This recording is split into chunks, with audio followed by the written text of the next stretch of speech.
Hello and welcome to Sports Fan Entertainment as the Tennessee Titans have another pathetic loss this season. They lose to the Tampa Bay Buccaneers 20-6. And yikes.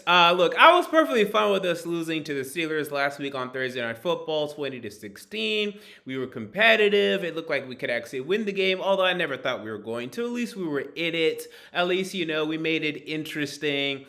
I mean, we made this interesting for a quarter, maybe a quarter and a half, and maybe you felt okay after halftime. But even as we neared the half, I was like, oh, God. And then from what we saw in the second half, for those of you that, didn't already know, the season's over. It's over, and over. I just want to emphasize that because there were some people that were like, well, I don't know, with Will Levis in there, we might get hot. We might make the playoffs. So let's go ahead and end that discussion definitively now.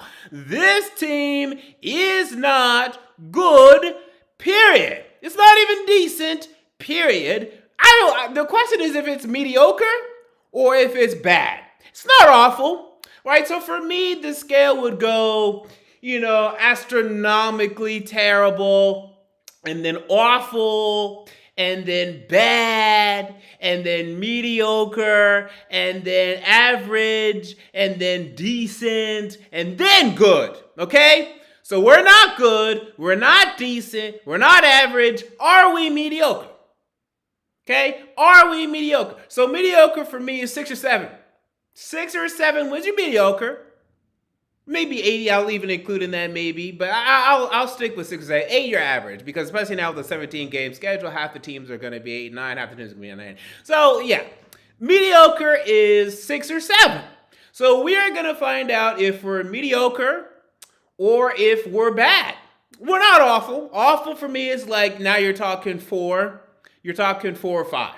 4 or 5, okay, you're awful. You're awful.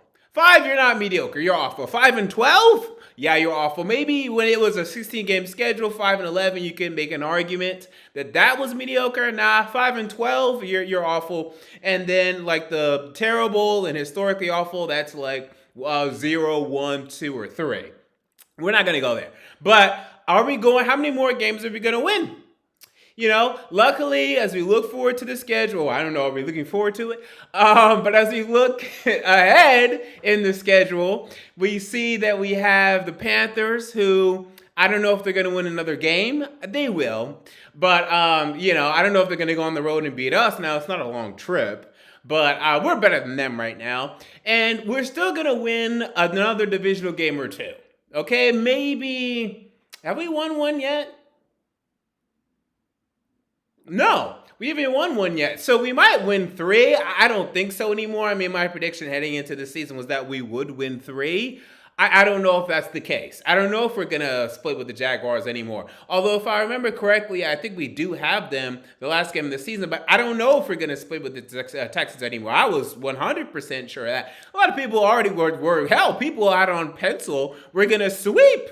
We're going to sweep the Texans or the Colts, and I told you there's no way in hell, even when we're great, that we're going to sweep every team in this division. I mean, we had the 1 year, 2 years ago, or maybe it was 3 years ago, we went 5-1 in the division. It's very rare. We don't do that. Okay, I'm going to go with the other 20 years, 22 years of Titans history, and where we do not do that. Okay, we split with the Indianapolis Colts, we split with the Houston Texans, and we split with the Jacksonville Jaguars. I don't care how terrible they are, how terrible we are. Okay, we're still going to split with a couple of those teams.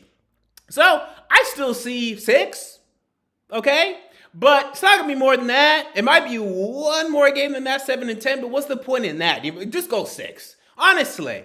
What's the point in that? I'd rather have the top 10 pick, because 7 and 10, you might get the 11th pick, which we had last year. Get the top 10 pick, go 6 and 11. That's the move. Okay? So we're 3 and 6 now. If we go 6 and 11 the rest of the way, that's 3 and 5. It's a better second half of the season than first half. If you cut it up from the first 9 games and last 8, if you want to cut it up that way. You can argue you shouldn't be able to do that, but you could do that. We were 3 and 5 in the first 8, but whatever. This is the odd numbering of the schedule. So but it's just discouraging from this standpoint. Because now the only thing, or at least one of the few things that we wanted to see, one of the few things and one of the few purposes of watching these games was to see Will Levis, was to see his progression, was to watch him play, and was to figure out whether or not he's a franchise quarterback for us, to have some hope for that. And now the problem is we can't even see that because he can't even drop back and pass. He can't do it because he has no time to do it. Will Levis is getting absolutely zero time to throw currently. It's really bad. The first half was awful. He was either sacked 3 or 4 times. I think he was sacked. It should have been a 4th time. Actually, it might have only been 3rd time in the first half. And then he was sacked 4 times total. Yeah, exactly. It was only 3 in the first half, and the last one came in the 4th quarter. But the first half, it was so bad. And my concern is, here we go. Is he going to be able to take this sort of punishment? Here we go. Because we can debate whether or not Marcus Mariota was ruined. People will argue that he was always trash. I'm not on that side. I don't believe that. Definitively. I remember 2015. I remember when our team would show up, a team that consisted of Antonio Andrews being your starting running back and Dorial Green-Beckham being your starting wide receiver. And I can't even name you the other wide receivers. I'd have to think about Kendall Wright and Justin Hunter and all these other clowns and baboons that could make it even on the practice squad after they left here. A lot of them. I mean, my God, they stunk. Okay? A tight end, Anthony Fasano, and all that ridiculous thing that was going on here in Nashville, Tennessee. And I saw him do the best he could in an impressive performance against the Bucs in the first game, an impressive performance against the New Orleans Saints that season in comeback winning fashion when they had Drew Brees and they were still playing well. You know, and then in blowouts, still having an impressive drive here or there, whether it be against the Patriots, whether it be against the Jets, there were signs of a life with him his rookie year. Sophomore year, 26 touchdowns, 9 interceptions, in position heading into week 16 to hopefully win the game and, lead us into the playoffs now. We ended up getting hurt and we would have lost that game away. We were not playing well that day. But signs of hope and progression. Then he broke his leg, and he was never the same, in my opinion. Now, some people will argue that he was going to go down that road eventually. Okay, I think that broken leg, he started seeing ghosts. He started having a lack of faith in himself in the pocket, lack of faith in his arm. All the confidence he had from Oregon and everything came shuttering down. And after that, he was a shell of himself, and he still is. He still has not mentally recovered from what he endured in Tennessee, in my view. And he never will. In terms of the football field, he's still fine in terms of a man. But in terms of the football field, he's never recovered and he will never recover. He's done. So now we have William Levis, back to Billy Jeans, back there taking sacks, back there taking hits, getting sandwiched by Vita Vea and Joe Tryon Shoyanka and Shaquille Barrett. And we think this is okay. Look, the guy has a nice set of arms. He has some guns. But I'm telling you, those guns only going to last you for so long if he continues to endure this punishment. Not only that, he is displaying some bad traits when it comes to pressing things because he knows he has to press things. He's forcing balls into windows he should not be forcing balls into. He's forcing balls to receivers, while talented like DeAndre Hopkins, he should not be forcing to. These are bad habits. This is where it starts. Now, he had a lot of these habits in college, okay?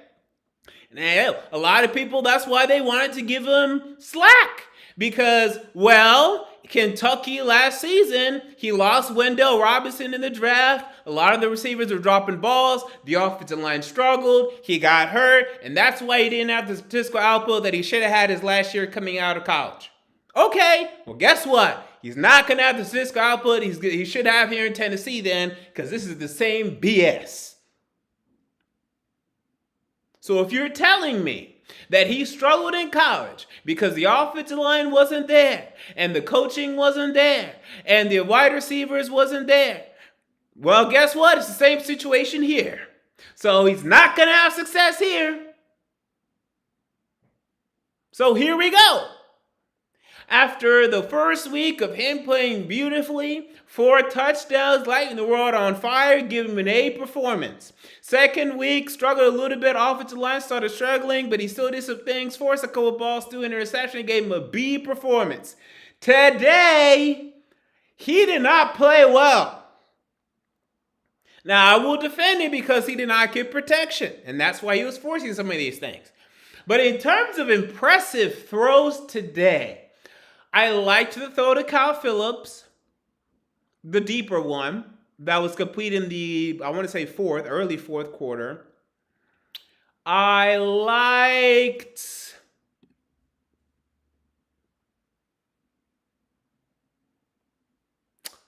the throw to Chris Moore and the throw to Josh Wiley and some other decisions that he was making. This was a C- performance. I don't want to give him a D. If it was 10, it would be a D. It'd be a D+. I give rookies a little bit like a slight bump. This was not good. And this is what we were getting from Tannehill. Now, I had some people tweeting me, they're like, well, then we need to go. Well, I don't think he was saying we need to go back to Tannehill, but this is the same thing Tannehill's doing. You guys blamed him. But look, you might as well start the young guy if this is what they're going to do. I'd rather have the young guy doing this and progressing than this little Tannehill out there. And now we have nothing to. Why would I watch other than being a fan? And I am a fan, and I'll always watch the game. What the hell am I watching the game for? Tyjae Spears? Okay, I guess I'm watching for him. But outside of that, Jesus, I need something to watch, man. I need something to be excited for. Lord, can I please have a young player offensively that I can look forward to? Tyjae's out there. I like Tyjae. But another one, please. Okay, please. I don't think that's asking too much. My goodness. So please start Levis over Tannehill, that at least I can evaluate something worth a damn. I don't have to sit back bored out of my mind every single drive. So, I mean, so he's regressing. Now, obviously not physically, and is it actual empirical regression? No, but he's gone from an A to a B to a C-. Our offense is not getting better with him. We're not figuring out more ways to use him.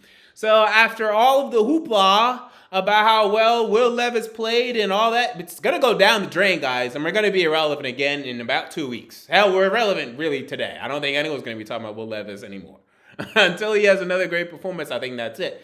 So I guess the one game was great. And look, I think he's going to have another very impressive game or two, but this is frustrating because at least we had a glimmer of something that was working, something that was interesting, something that was getting us up and excited for these games, something that was getting this fan base invigorated, and we blew it. And that's why I warn people too, because look, I picked us to beat the Falcons. I picked us to lose against the Steelers, and I picked us to lose today. We're still not a good team. The Falcons, it was easier because we faced them here. And hello, we stink on the road. How about that for a statistic? The first time, or this is the worst road stretch we've had, 8 straight losses on the road. Now, if you're looking for a reason to fire Mike Vrabel, there you go. That would be one. Because if you're doing something that is the worst in franchise history, a franchise that has had Ken Wisenhunt as a head coach, a franchise that has had Mike Munchak as a head coach, a franchise that has had Mike Mularkey, although he did well, as a head coach, you're doing something wrong, bud. So that's bad. We can't win on the road. I mean, this is ridiculous. Now, we're winning at home, so I'll excuse it temporarily. We're not going to be home next week. We'll go to Jacksonville, okay? So, and they're coming off an L at home. So that's an L. I'm going to go ahead and spoil that. We're losing next week because Jacksonville is going to be their second straight home game. They're going to be pissed after getting blown up from the 49ers, and I trust them when they're pissed off more than us when we're pissed off. So they're going to beat us next week, and we're going to be 3-7. Now, after that, we host the Panthers, which that is going to be a huge game for me in my evaluation of Mark Vrabel. That and the Colts game. If we lose them both, I want them gone. Then I'm out. Then I'm done. I don't think that's going to happen. I see a scenario where it happens. I'm not betting on that. I'd only put that percentage chance as maybe a 4% chance. I don't see it. I don't think the Colts are very good. I know they beat the Patriots today in Germany. The Patriots stink. So I don't care about that at all. I don't give a damn about that at all, period. So I don't care about that. And then the Panthers, they stink. So the Panthers might be a fluke, but then you better win next week against the Colts, or I'd be out on Vrabel at that point. I can't defend you, dog. At that point, he will be 3-16 in his last 19 games. He will have just lost to the Panthers and Colts. I don't think you have to necessarily fire him that week, although I wouldn't care. You might as well, because at that point, I'd be out on him for the season and for the future anyway.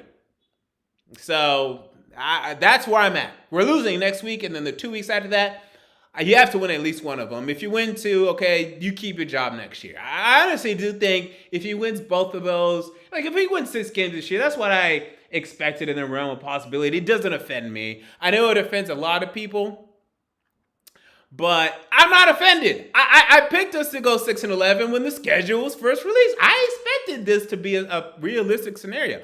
I just got carried away with all the DeAndre Hopkins training camp, and I should have just calmed down and said, MJ, woo, you know better. Do not fall in love with this training camp praise. I know you're getting some hate because people think you're a hater and you're too low on the team and blah, blah, blah, blah, blah. You know better, MJ. You know. Yes, you get way more clicks in the offseason when you're positive. You get more viewers. You get more positive engagement. So I don't like being negative, but F it. You got to do it sometimes as a content creator. And I got to stick. And I've been good at that in previous years.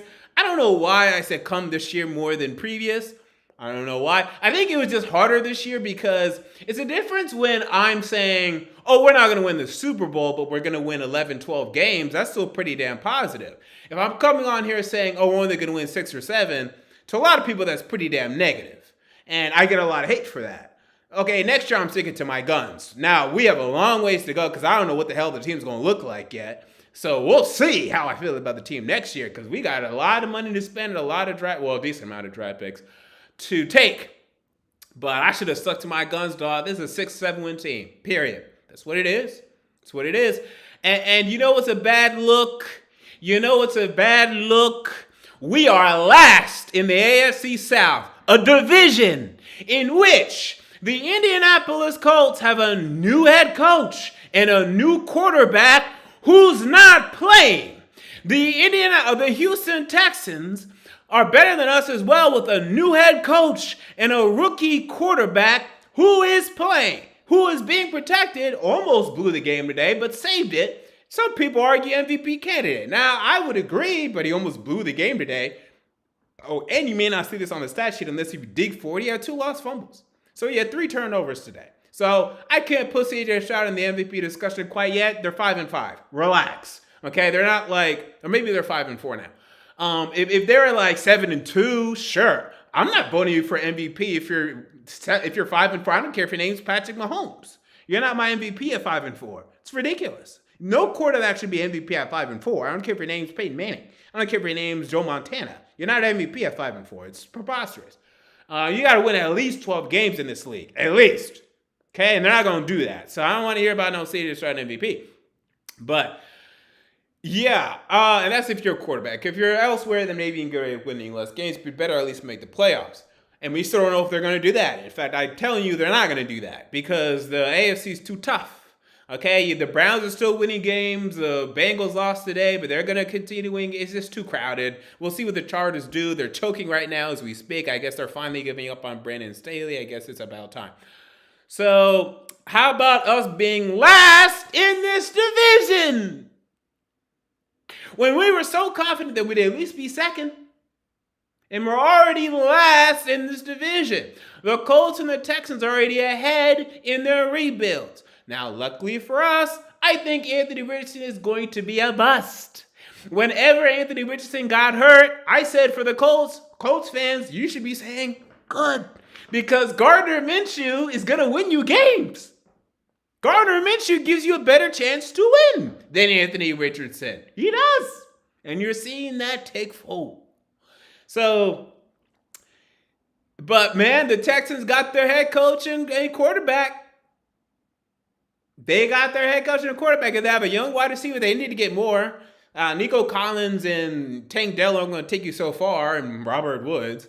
But look, their wide receivers are not better than ours. I actually do not think I'd say that, but they're not.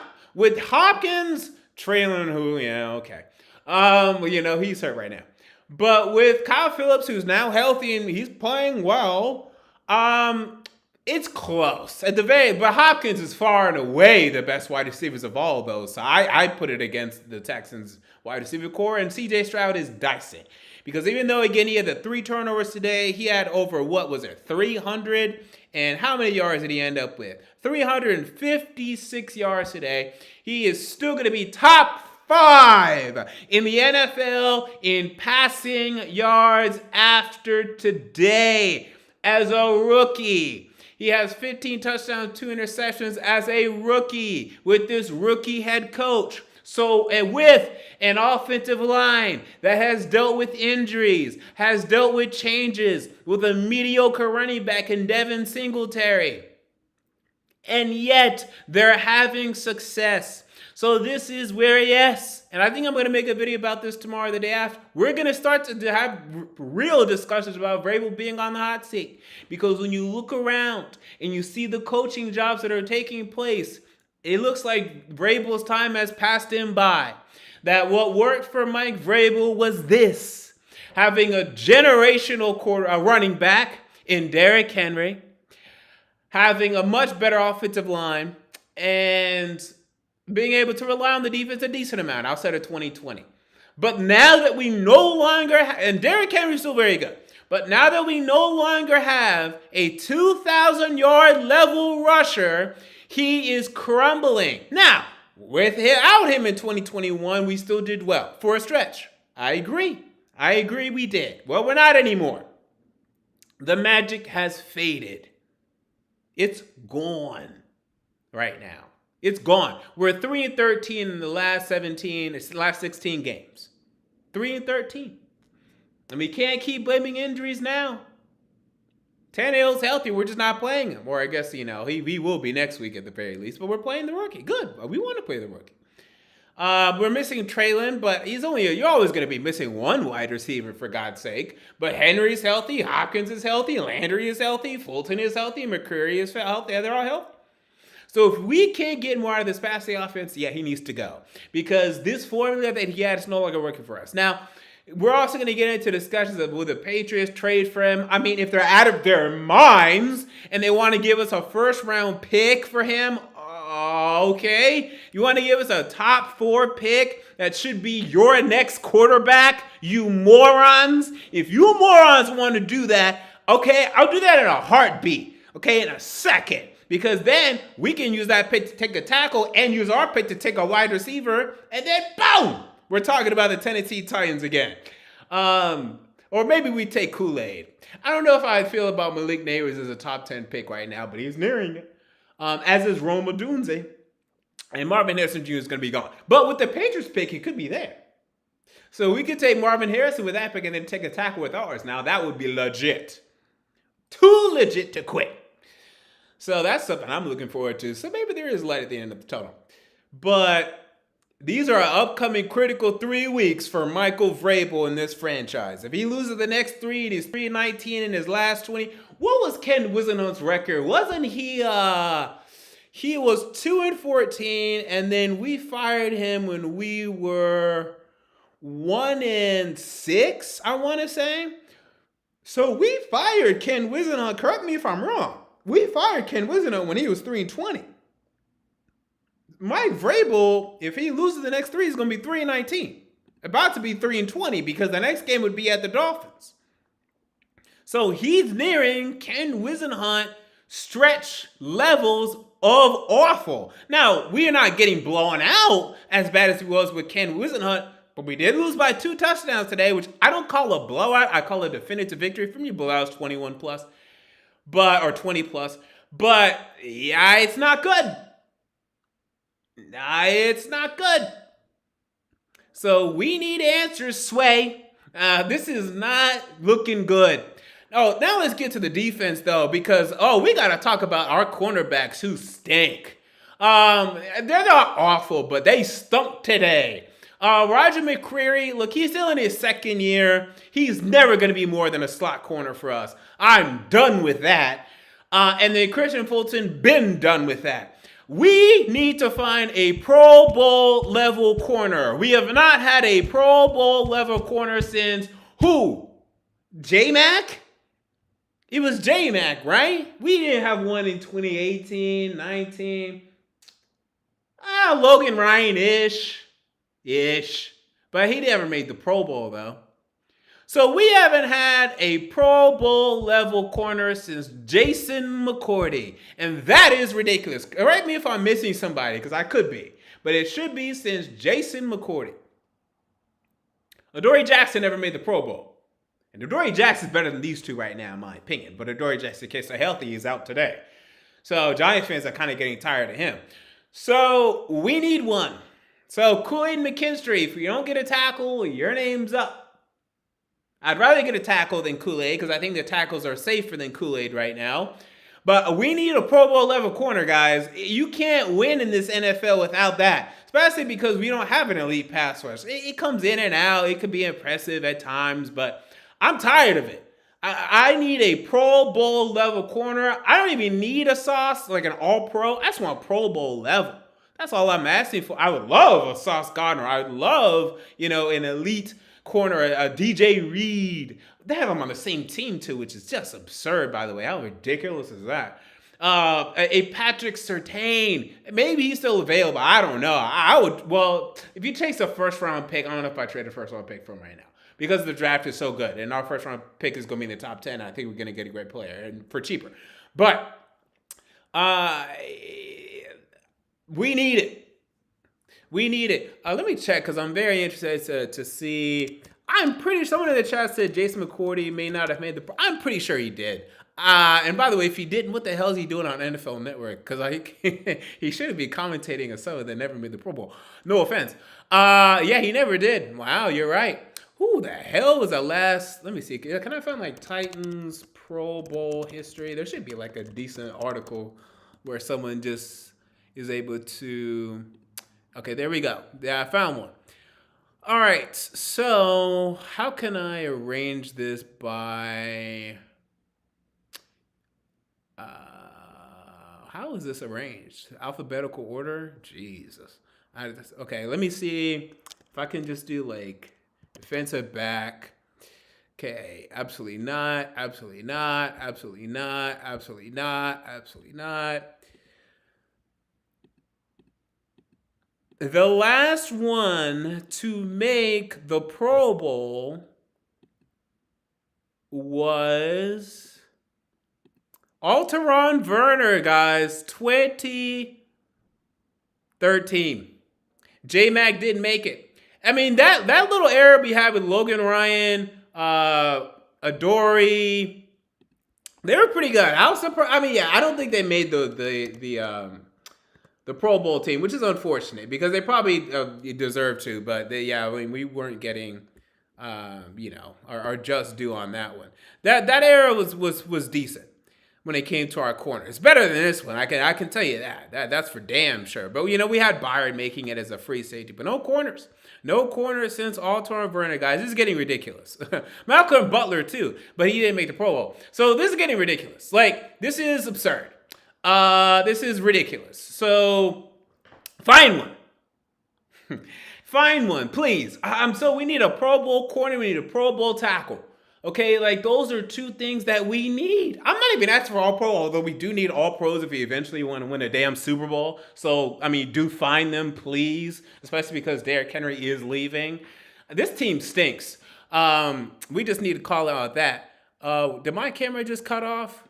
What is going on with my camera lately? Hold on. I just got the white screen on that. How strange is that? Okay, there we go. That was weird. Is there a 30-minute cutoff for that? Maybe there is. I need to look at that after this video. I think there's a 30-minute timer on this camera. That's so strange on this.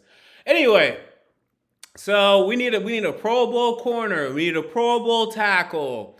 We haven't had a Pro Bowl linebacker like inside in a minute. Okay, in a minute. This team stinks. Okay, it doesn't stink, but it's just mediocre. It's just a mediocre team. We're just doomed for mediocrity. The question is, are we going to be mediocre for a while and then improve and then be awful? Like the Carolina Panthers, like the Panthers for the last 5 years before this year, they were mediocre. They won 6 games, 5 games. Then this year, they're actually awful. So let's not do that. Okay, please, because I'm going to lose, as Andy Bernard would say, my freaking mind. Okay, if this team now gets on a trend of winning 4, 5, 6 games every year, okay, then I'm going to go crazy. So Rand Carthon, get your tools ready. Get your ingredients, get your seasonings. We about to cook. Okay, we about to see you cook. Welcome to Hell's Kitchen, because you're here now. All right? It's time for you to cook, because we got work to do. And at the very least, we cannot allow Will Levis to get injured. That cannot happen. I mean, at the very least, that absolutely cannot happen. Some people are asking, should we go for Harbaugh? Harbaugh's not coming here. If he wants to come in here, sure. I'll take him. Harbaugh is going to Chicago, or he's going to LA with the Chargers, or he's going to New England. And I think he's going to New England. If I had to bet, he's going to New England. That's actually, no one's really been talking about that. I'm like, dude, you know where Harbaugh is going to go? New England. Where he knows he can have all the power. He can have just as much power, or maybe a little less, than Bill Belichick has. It's still in the North. He can have a great owner, Bob Kraft. I think he's going to New England. I think he'd pick all 3 of those locations before he picks us. And I would too. Except for Chicago. I'd pick us over the Bears, I think. Would I? That roster is so bad, and they keep just churning it out. You know what's so stupid about the Bears? This is what's so stupid about the Chicago Bears. So we have this great linebacker named Roquan Smith. So you know what we're going to do? We're going to trade him. Damn. You know what we need? A great linebacker. Let's go trade for Montez Sweat. Are you people out of your minds? Now, one's an edge rusher, one's interior. Roquan Smith is a better linebacker than Montez Sweat. Interior, for you, for the past 4 years. You know how he is in your system. He's homegrown. You have cap. Get them both. You literally could have re-signed Roquan and get Montez. Y'all need talent. Why are you trading your talent away? It's so stupid. I don't understand when rebuilding teams do this. That's one of the reasons I didn't want to trade Byard. Now, Byard is older. Roquan is not. So at least we're not sitting here saying, oh, let's trade Jeffrey Simmons. Now, we did sit here and say, let's trade A.J. Brown. And you see how that has hamstrung and brought back this franchise. You cannot be so stupid to trade prime Pro Bowl talent level players. It's the dumbest thing you can do. Literally. That's how you get stuck. Okay, now luckily we only have one and now he's re-signed. So we don't have to worry about it. But yeah, anyway, that's just so stupid. So that's the only reason I wouldn't go to the Bears, just because the roster is awful. You don't know if you have a quarterback. You don't know if you have a running back. You only have one wide receiver. You don't know. You have a tight end. You have some offensive line talent, but the interior is getting older and you don't really trust it. Defense, you don't know what you have. You have a nice safety, a nice corner. Actually, yeah, Jalen Johnson's pretty good, and Montez Sweat now. So you have some pieces, but you have a lot of work to do. So, someone mentioned Brendan Trawick. Okay, we're talking about like at the cornerback position being a Pro Bowler, but yeah, Brendan Trawick. So Boy, it's a lot of work to do. But yeah, those corners, Fulton and McCreary, I'm with Fulton, unless if he's coming back for cheap and he's going to be a number two and we're putting on him being a number two, then I don't want him back. But McCreary was getting absolutely killed by Mike Evans, getting murdered. And look, Mike Evans is 30 years old, about to be 31, which is not that old. However, he was drafted in 2014. He played with Johnny Manziel in college. Okay? He's been playing for a while. Johnny Manziel has been out of the league so long, he's going to rehab 3 times, falling back out, came out with a documentary. That's how long it's been since Mike Evans was drafted. Okay? So, it's been a while. So at his age, he should not be cooking a 23, 24-year-old Roger McCreary. Okay? I know he's great. He shouldn't have over 140 yards in a game. In one game, the entire season. He's too old for that. Him and Hopkins, too old for that. Great, both great. They're too old to be doing that. Okay, they're not T.O. They're great. They're not T.O. So it's that was absurd to me. Ooh, are the Giants about to score? They're in the red zone against Dallas. I'm very interested in this game just because the spread was 17.5. And I wanted to take the Giants. I didn't. But I wanted to. I really, really wanted to. All right, so let's get to the comments. Any super chats that you guys have in the comments, comment at me at SportsFan Entertainment. I actually ran it a lot longer than I thought I was going to, but this was bad. So I think I was just really, really sick of it. I think I was just really, really sick of what I saw. You know, the run defense was good, but I don't want to put too much stock into that because the Bucs' running offense stinks. It's awful. I don't even know why. Because Rachaad White, when he gets in space, he's pretty good. But they just can't open up space for him. They don't even believe in the run game. Well, when it's 3rd and 1, they're throwing the football 80% of the time, if not more. They have no faith in their run game right now. They need to fix that. It's ridiculous. But I think Rachaad, when he gets in space, he cut us up for a 42-yard touchdown or whatever it was. So, I mean, that was terrible.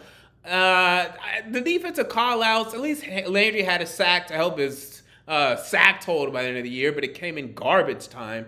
I'm going to have to really sit back and watch the tape on this one, but outside of the individual performances of McCreary and Fulton, I don't really want to blame anybody like an Azeez Al-Shaair or an Amani Hooker or a Jeffrey Simmons. I thought we played fine. We only allowed 20 points on the road. We just couldn't score worth a damn. Because the offense, we couldn't sustain drives, couldn't do anything. And then just, the individual bad coverages of McCreary and Fulton that Mike Evans just killed us. He just killed us. So, and the Rachaad White play killed us. But the defense overall, to me, played fine. I'm not going to hate on the defense like that today. Tierra Tart got a sack, so good for him. Autry got a sack. But Fulton and McCreary, you guys let your team down today, dogs. I mean, I hate to break it to, especially you, McCreary. I mean, you did. We would have lost regardless because we weren't going to score no damn points today. But it was bad. It was bad. All right, so let's get to some comments. We have ivermectin patient. Also, let me show the chat. That would be smart. Who says, and let me charge my laptop before it dies. That would be bad. I'll be back momentarily.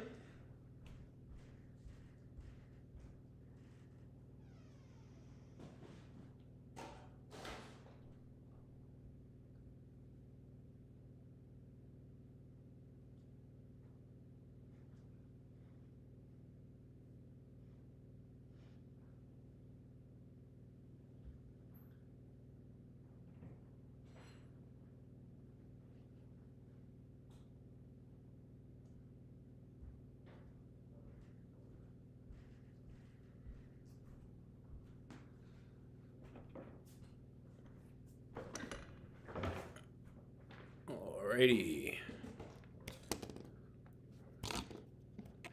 Okay, we have ivermectin patient who says, as sports for entertainment, I like what Tim Kelly has done this year, but this is worst game at the time. Just predictable play calling since the first drive. I don't know why we.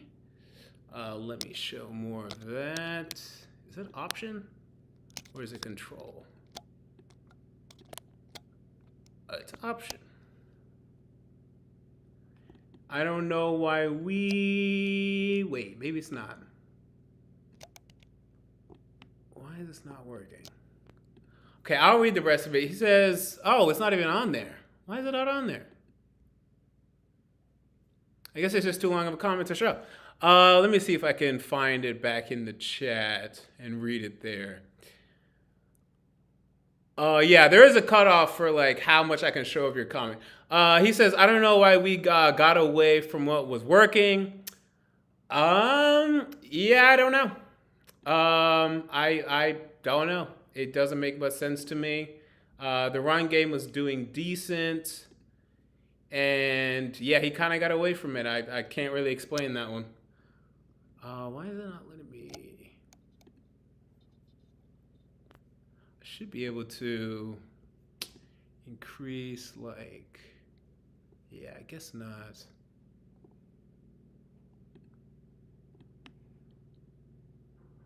Okay, it's fine, whatever. All right, we'll get to some other comments here.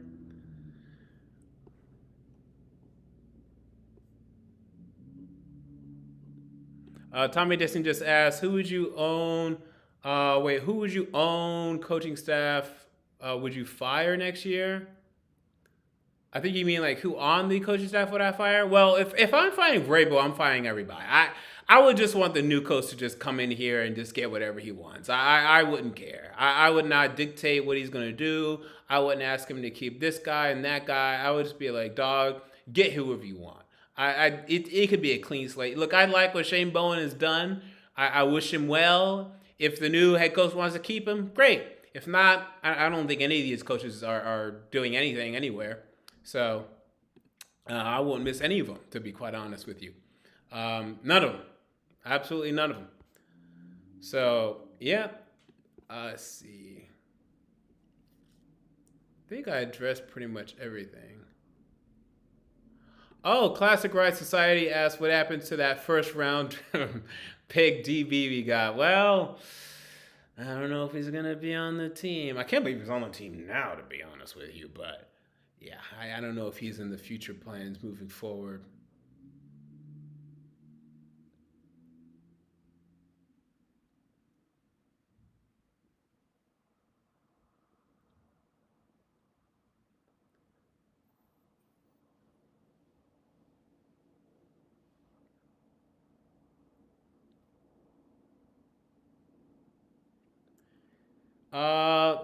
Some people were saying, only 3 catches for Hopkins.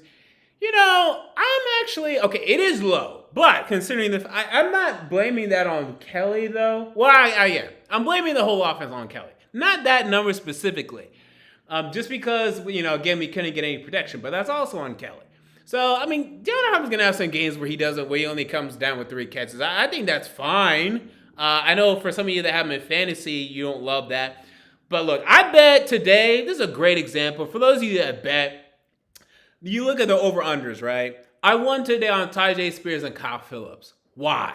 Because I know from watching the games, Tyjae Spears has been getting targets. He hasn't broken one yet. The over-under was 15.5. I'm like, he's easily going to get over that eventually. I'm going to bet today. Kyle Phillips was 22.5. With Traylon Burks, they're going to get more targets. DeAndre Hopkins is at 61. Okay, DeAndre Hopkins is going to do very well. He's going to break 1,000 yards for us, whatever. He was due for a bad game. He's not going to keep breaking 60, 70, 80 yards for us every week, 100 yards. No way, not for us. So I bet under.